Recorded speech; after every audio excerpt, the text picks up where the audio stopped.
A'udzu billahi minasyaitonir rajim. Bismillahirrahmanirrahim. Assalamualaikum warahmatullahi wabarakatuh. Setiap orang punya kepribadian tersendiri. Ada kepribadian yang mirip, serupa, atau sama sekali berbeda di antara kita. Kepribadian adalah ibarat pakaian di sebuah showroom. Di situ akan kita dapati pakaian yang beraneka ragam jenis, corak, motif, dan warnanya. Seperti pakaian yang kita kenakan, kita punya pilihan untuk menjadi pribadi yang seperti apa. Kaum muslimah bisa memilih dengan menghadirkan hiasan dalam perilakunya. Apakah memakai pakaian kepribadian yang baik, buruk, beradab, atau bahkan tak beradab. Dalam kehidupannya, seorang muslimah bisa menghiasi kepribadiannya dengan beragam pilihan. Tentu setiap pilihan ada konsekuensi yang harus dihadapi. Al-Quran memberi panduan kepada wanita muslimah dalam menghiasi diri dengan kepribadian yang mulia sebagai panduan bagi semua umat Islam. Al-Quran menyisipkan kisah-kisah teladan, baik atau buruk, guna menjadi pelajaran bagi umat yang hidup di masa berikutnya, termasuk pada masa kita saat ini. Ada wanita-wanita solehah, ada pula wanita-wanita yang tidak solehah. Semuanya lengkap disinggung dalam Al-Quran, seperti sebuah toko butik. Di dalamnya dipamerkan beragam pakaian. Al-Quran menunjukkan kepada kita etalase kehidupan kaum Hawa masa silam agar yang baik diikuti dan yang buruk dijauhi.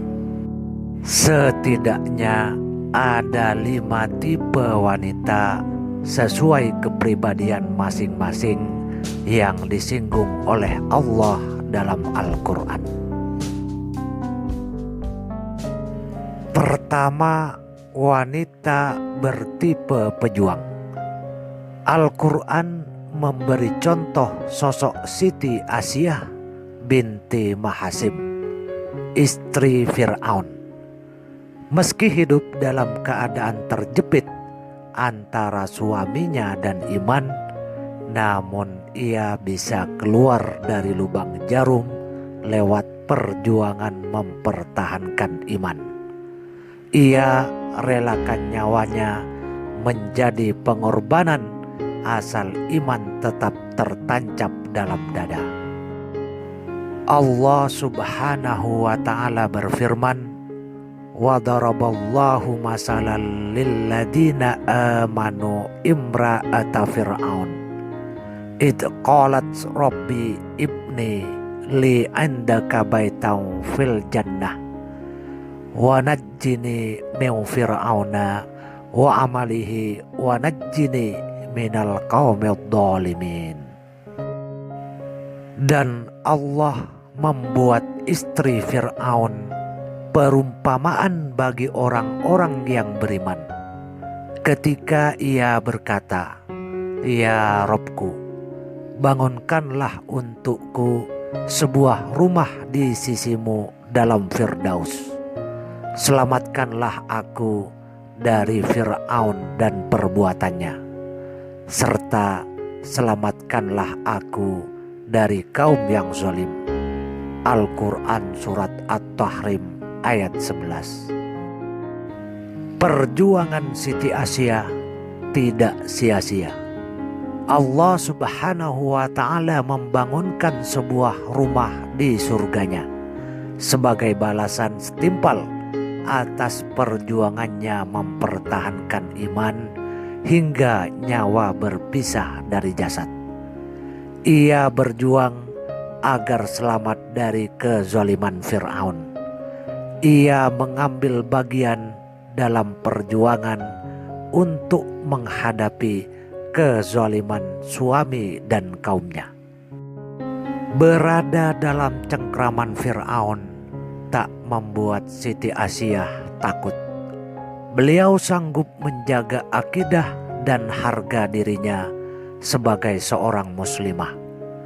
Beliau lebih memilih istana surga daripada istana di dunia yang dijanjikan Fir'aun. Yang kedua, wanita berkepribadian solehah yang setia menjaga kesucian diri. Untuk yang satu ini, Al-Quran menyinggung tentang Siti Maryam binti Imran, ibu dari seorang hamba dan nabi utusan Allah. Kesolehannya tak perlu disangsikan lagi. Ia setia menjaga kesucian diri. Ia isi hari-harinya dengan ketaatan kepada Allah. Allah subhanahu wa ta'ala berfirman, qalat annana yakunu li gulamun walam yamsasni basaru walam aku baghiyya. Maryam berkata, bagaimana akan ada bagiku seorang anak laki-laki, sedang tidak pernah seorang manusia pun menyentuhku, dan aku bukan pula seorang pezina. Al-Quran Surat Maryam ayat 20. Apa saja kemuliaan Siti Maryam yang ia dapatkan sebagai ganjaran kesolehannya. Namanya diabadikan menjadi nama surah dalam Al-Quran, dan ia diberi amanah mengasuh dan membesarkan kekasih Allah, Nabi Isa. Lihat surat Maryam ayat 16-34. Kita bisa lihat bagaimana Allah subhanahu wa ta'ala memuliakan Maryam. Allah mengangkat Maryam pada kedudukan yang mulia tidak lantaran kecantikannya. Semua itu terjadi karena sikap istiqomah Maryam dalam menjalankan kesolehan dan menjaga kesuciannya. Kepribadian wanita yang ketiga yang disinggung dalam Al-Quran adalah wanita penghasut, ahli fitnah, dan gemar mengunjing. Sosok seperti ini ada dalam diri Hindun, istri Abu Lahab. Jika Siti Maryam diabadikan sebagai sosok mulia, sebaliknya Hindun ia dikenang sepanjang masa dalam Al-Quran sebagai wanita yang penuh dengan perbuatan nista. Hari-harinya ia habiskan dengan melakukan provokasi untuk mengadu domba, membenci dan memusuhi Nabi dan para pengikutnya. Ia isi sebagian hidupnya dengan mengalirkan fitnah ke seantero penduduk kota Mekah. Keculasannya ini diabadikan dalam surah Al-Lahah ayat 1-5. Tabbat yada abi lahabi wa tab. Binasalah kedua tangan Abu Lahab, dan sesungguhnya dia akan binasa. Ma akna anhu maluhu wa ma kasab. Tidaklah berfaedah kepadanya harta bendanya dan apa yang ia usahakan. Sayasla narang datalahab. Kelak dia akan masuk ke dalam api yang bergejolak. Wa amra'atuhu hammalatal hatab. dan begitu pula istrinya, pembawa kayu bakar.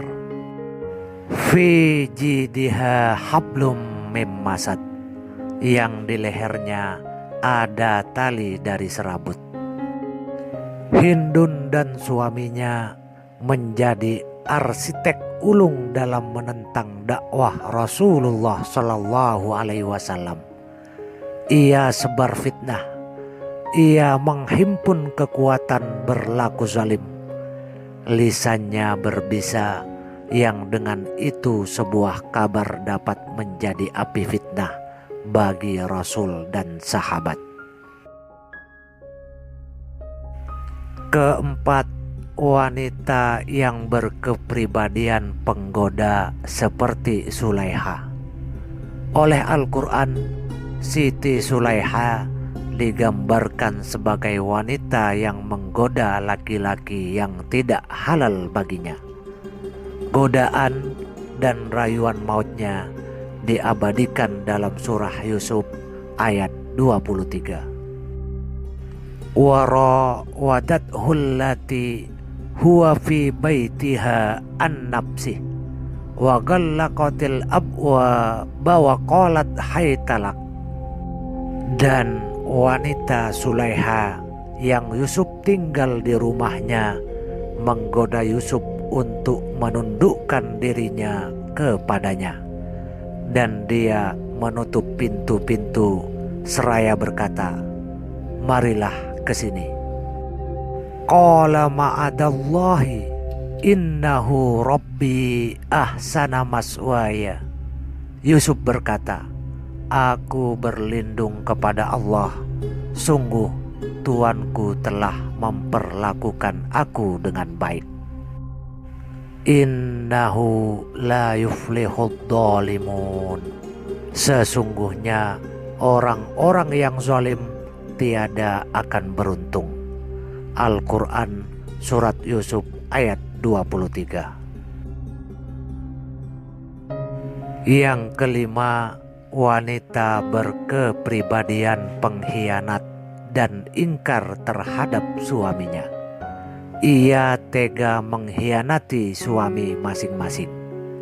Nabi Nuh dan Nabi Lut adalah dua korban pengkhianatan istri mereka.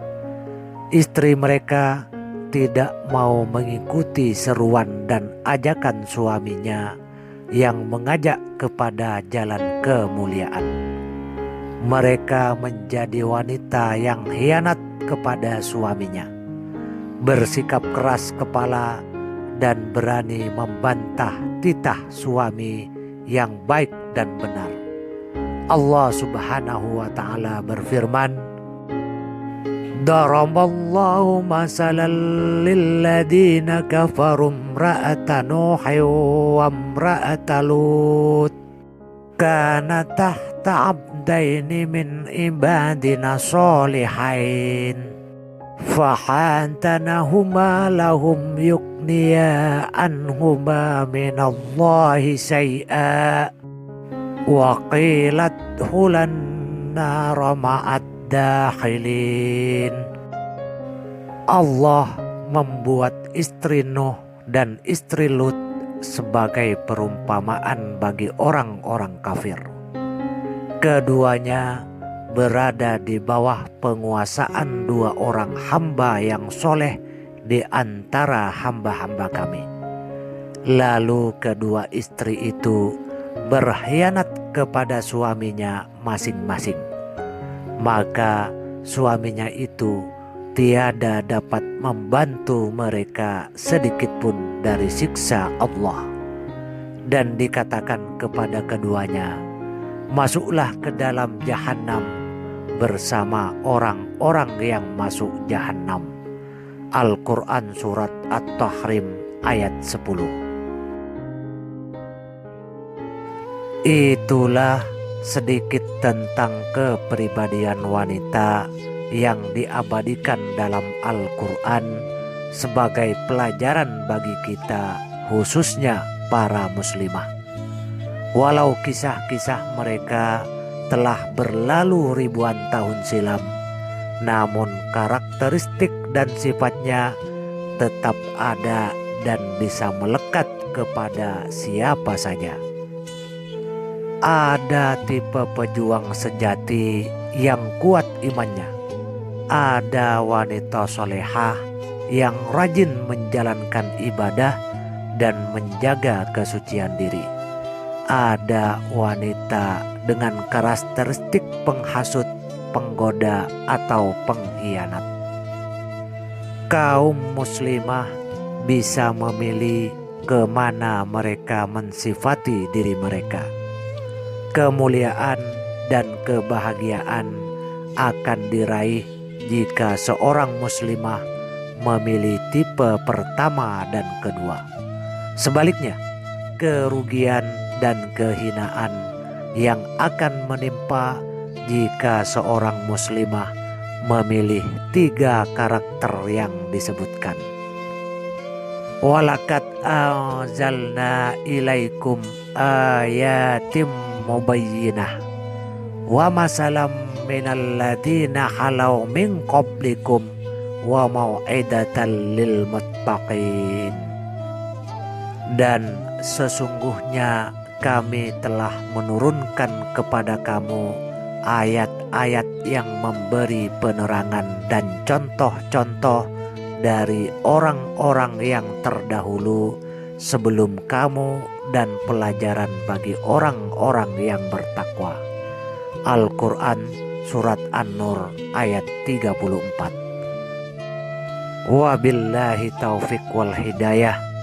Wassalamualaikum warahmatullahi wabarakatuh.